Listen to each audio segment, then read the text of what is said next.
Podcasting from Dallas, Texas, I am Shireen, and this is the Yumlish podcast. Podcasting from Dallas, Texas, I am Shireen, and this is the Yumlish podcast.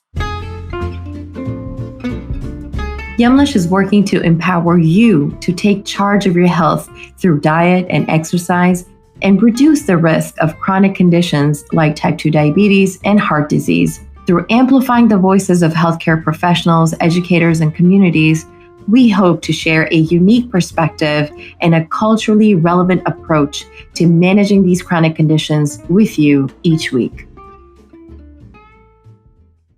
Registered Dietitian Sarah Crulcich talks to us about positive food language, how food insecurity can be considered as a form of trauma, being trauma-informed, and how to switch from negative self-talk to a positive one.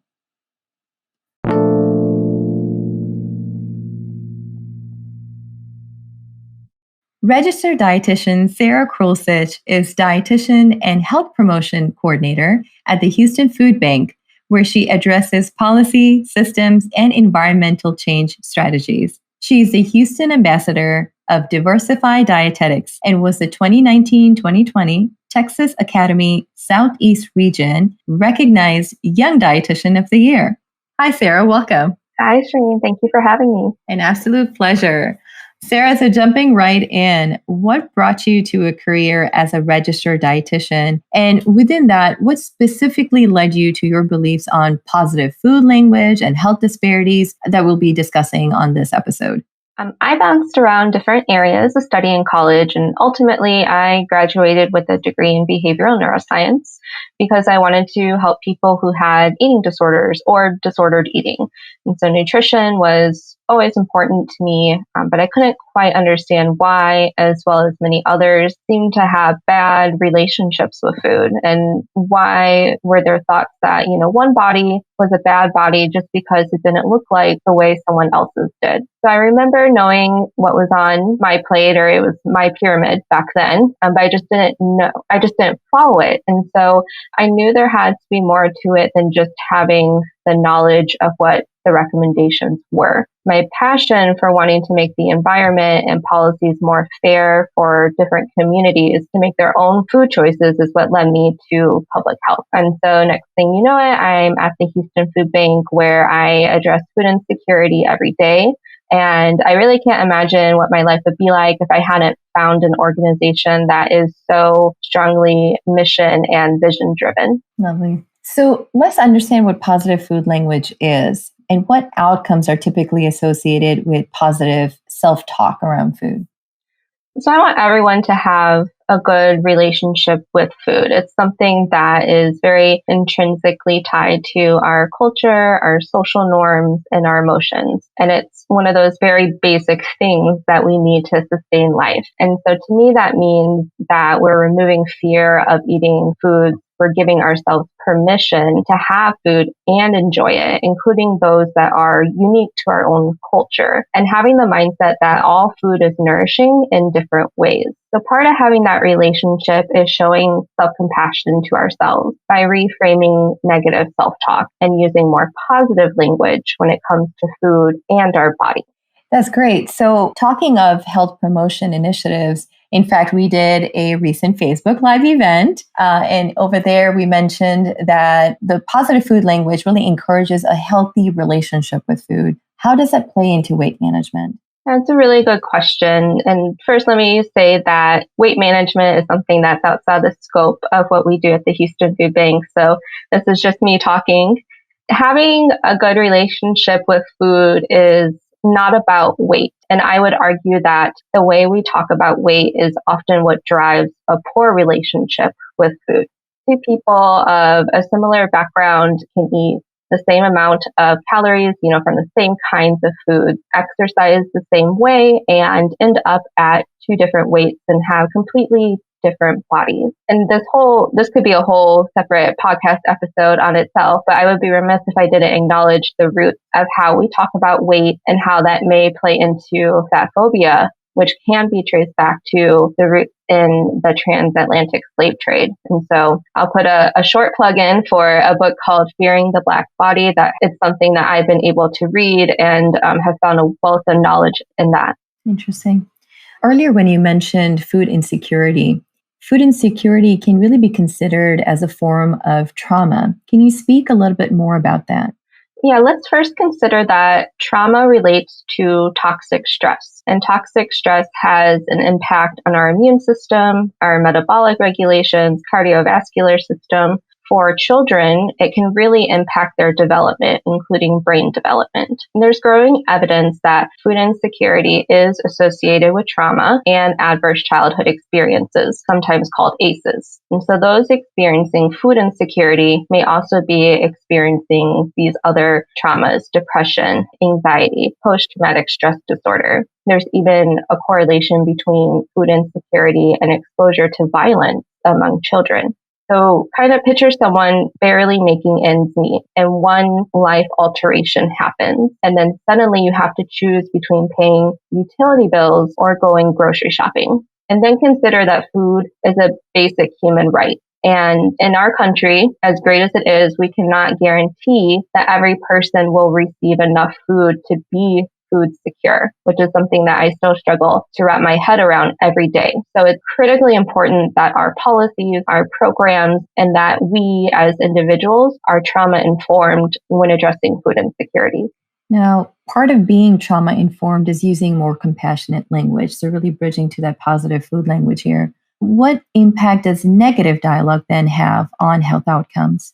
So throughout my life, both personal and professional, I see and hear people being picked on because they don't have what society and even our healthcare system sometimes says is a healthy body. Whether it's direct or implicit, we're told that some foods are good and some are bad. If you choose the bad foods, the wrong ones, then you yourself are a bad person and your body is bad. So we're giving food a lot of power and a lot of morality. And some other common things I hear are, I ate Mexican or Chinese food. I need to be good this week. And so in many cases, again, we're giving food moral power, but we're also stigmatizing a lot of non-Western cultures. But ultimately, I think we all want to be healthy. We want to feel good about ourselves. We want to have energy, and we want to be able to do that in a way that we think is right. And we want there to be one clear answer to doing that. But restriction and negative dialogue are things that can create more dissatisfaction and take us even further away from that goal of wanting to be healthy.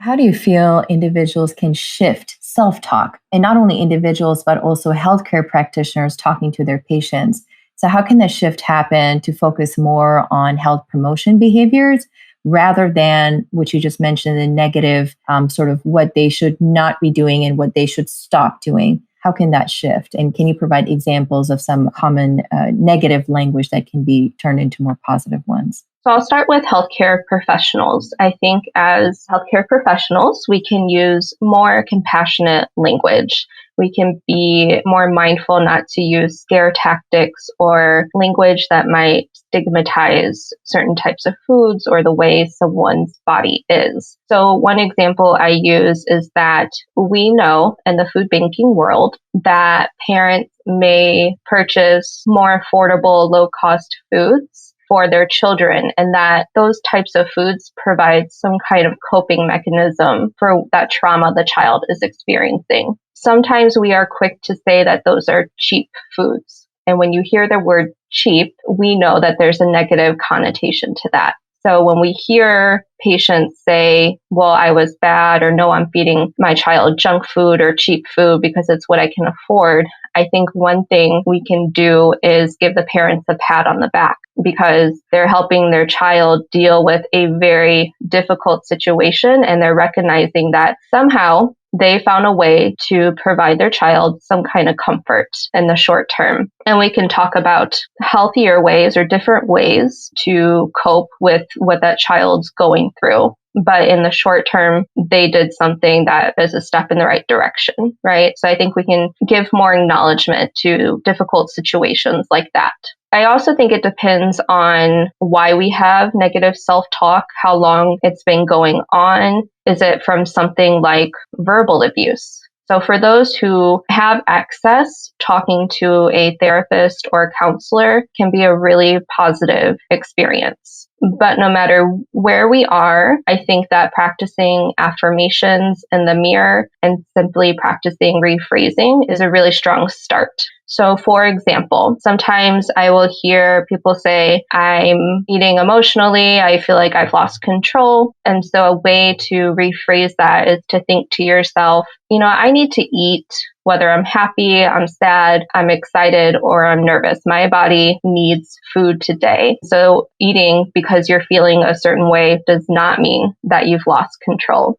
If you wanting to make it another step, you could ask yourself, are there some foods I enjoy more than others? And does it depend on what my mood is like, right? If you want to dig a little deeper. You can also just simply say, this food really brings me joy.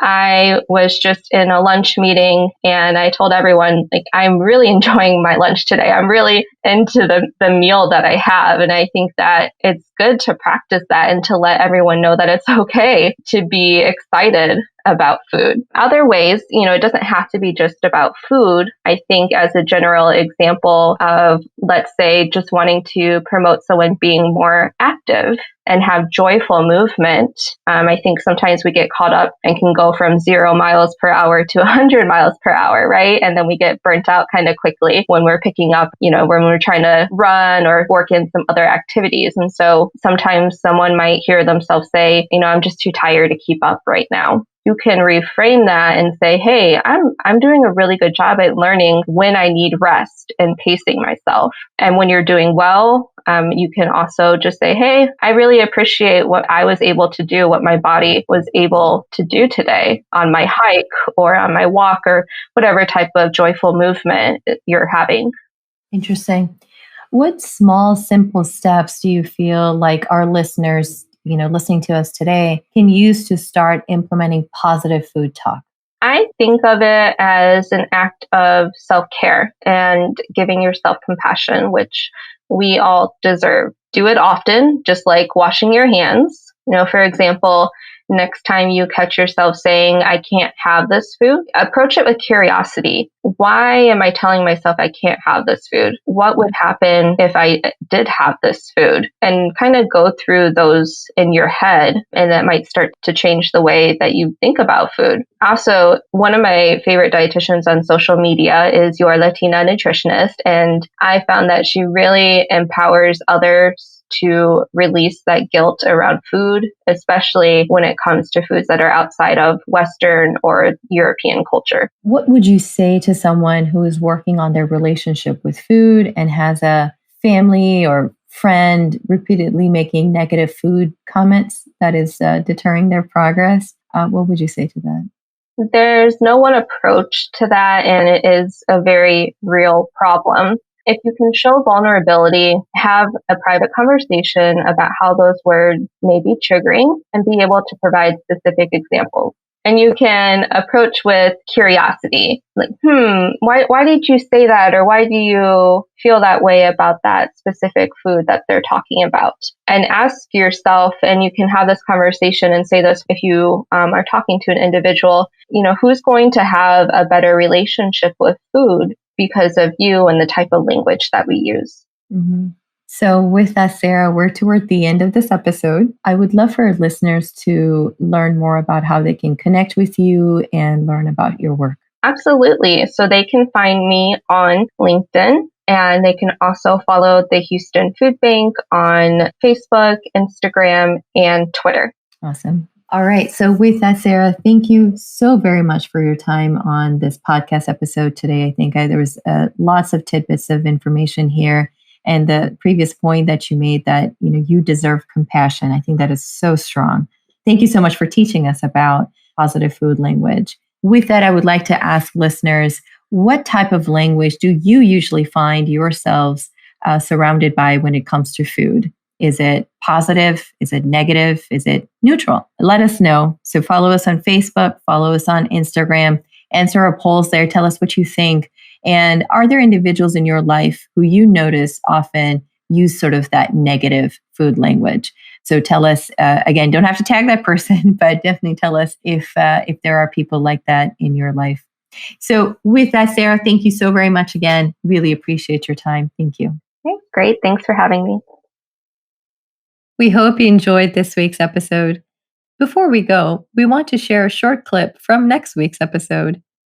Really focusing on the dietary fiber. So a good example of that would be rather than drinking a fruit juice, because it's recommended only 4 ounces of juice in a day, you could have a whole fruit, and then you're getting that fiber and the benefits of the juice at the same time.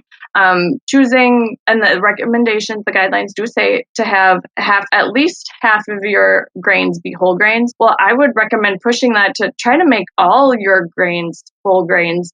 And then just being around and in life, you are bound to get some of the non-whole grains. So just kind of pushing yourself as much as you can to try to follow those guidelines, but doing it in a way where it does work for you, but also is really a step towards the right direction. And their slogan with these guidelines is every bite counts. And I think that is so neat. And I love that because every bite does count. So yes, you could choose between having a whole fruit or a juice, but just know that if you have the whole fruit, that bite is way more beneficial for your health than that juice is. Jamie Fryer was a great guest, so make sure to check out the show on Thursday for the full interview. It'll be available on all your favorite podcast platforms.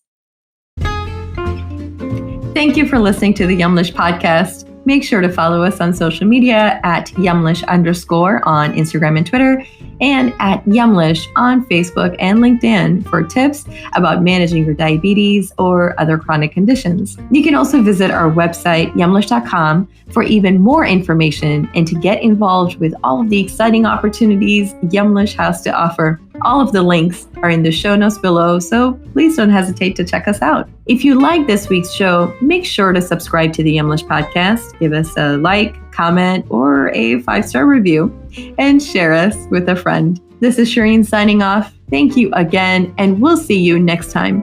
Remember, your health always comes first. Stay well.